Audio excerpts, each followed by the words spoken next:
From Larry Nassar taking advantage of young gymnasts like Simone Biles, to Olivia Dunn being sexualized by college kids, here are some of the most disrespectful moments in gymnastics history. First, we have the one and only Carrie Strug.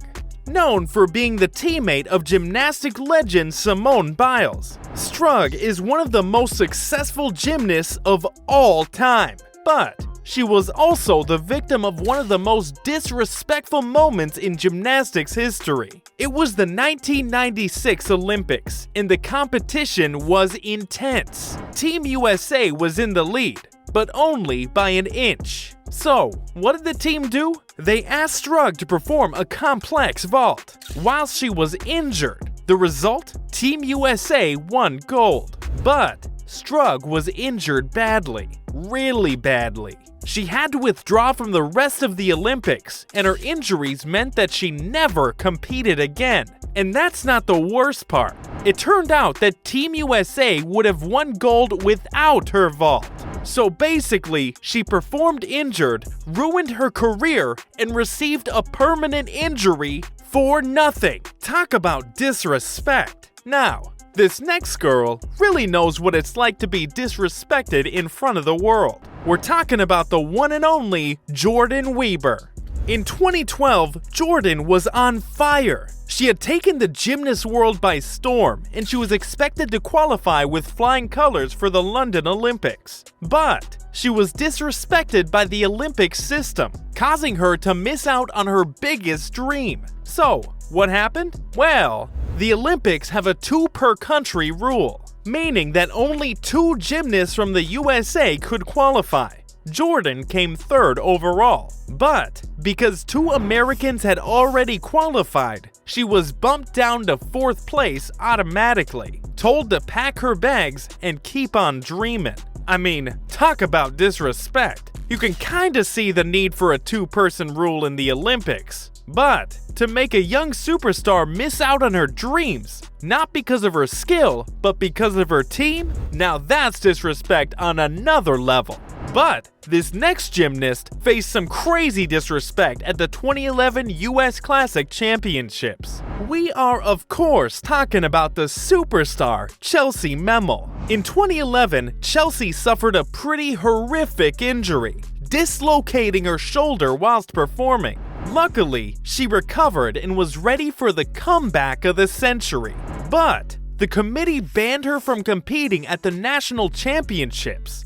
Damn, this poor girl has spent months of her life in recovery for the sole purpose of competing at the nationals, and they just denied her for literally no reason. That's some disrespect. Now, we can't talk about disrespect without mentioning Michaela Skinner. Michaela is notorious in the gymnastics world, but not for actually being a good gymnast. It's more because she's the queen of disrespect and a tad racist. She's frequently been seen dissing her competitors, posting racist tweets, and being a general nuisance to the gymnastics industry. Thing is though, she does not care. Even after being attacked in the media, Michaela has continued on her disrespectful rants, even tweeting the N-word at one point. I mean, you can be competitive, but you don't need to bring race into the story. Michaela obviously doesn't think so, nor care. And in 2016, at the Rio Olympics, she was a backup for the USA team, which meant that she wasn't on the team poster, and she was pissed. So what did she do?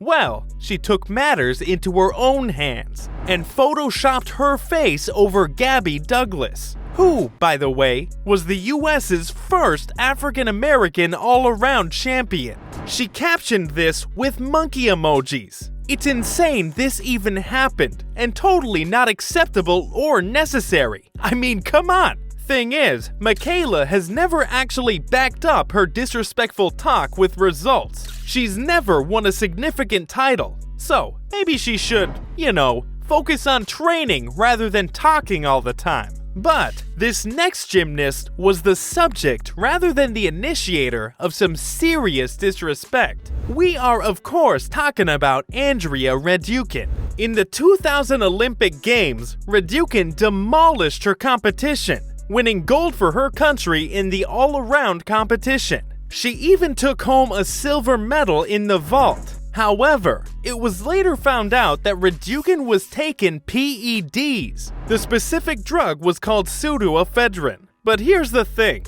Raducin didn't mean to take the drug. It was found in cold medicine that her coach gave to her. So really, Raducin was not to blame. But unfortunately, she suffered some horrific consequences. The International Olympic Committee completely stripped her of her titles. And when she tried to appeal the decision and explain that she wasn't to blame, the committee basically laughed in her face. And all of her hard work went to waste. Talk about disrespectful, especially when it wasn't even her fault. You know what else isn't the gymnast's fault? When the disrespect actually comes from the public. The people who have never done any gymnastics in their life, but still have the audacity to disrespect the pros. The most disrespectful comments were directed at American superstar Simone Biles. This happened when she decided to take a break from gymnastics to focus on her mental health. Well, safe to say that some people weren't very happy, or empathetic, or really anything positive about the situation. Various commentators, like Piers Morgan, said that her decision was horrific and a disgrace to the sport. I mean, how disrespectful is that? The poor girl leaves the sport to work on her mental health, and immediately she's bullied and hounded by someone who couldn't do a quarter of what Simone could do. That's some serious disrespect. Other disrespectful guys like Aaron Wrights called Biles a national embarrassment for taking some time off the sport. And lastly, how can we talk about the most disrespectful moments in gymnastics history without mentioning Alana Slater? Alana performed in the 2000 Sydney Olympics and was doing an absolute fantastic job until the vault event. Her routine was entirely messed up, but guess what? It wasn't her fault. Again, the committee that set up the event had used the wrong vault. It was in fact 2 inches taller than it was meant to be, which caused her to completely screw up her routine and ruin her chances of success. She even suffered an injury as a result of the mistake. I mean, this mistake both disrespected the performers and the audience who had paid a whole lot of money to watch the event, only for it to be ruined. Now, the Olympians were given a chance to redo their events, but many couldn't, as their state was too disrupted. Crazy when you think about it. These guys had one job, and they completely screwed it up. It's sad that some of these gymnasts that dedicate their life to the sport have had to deal with so much disrespect and uncalled for behavior. But from stolen medals and accidental PED use to racist gymnasts, those were the most disrespectful moments in gymnastics history.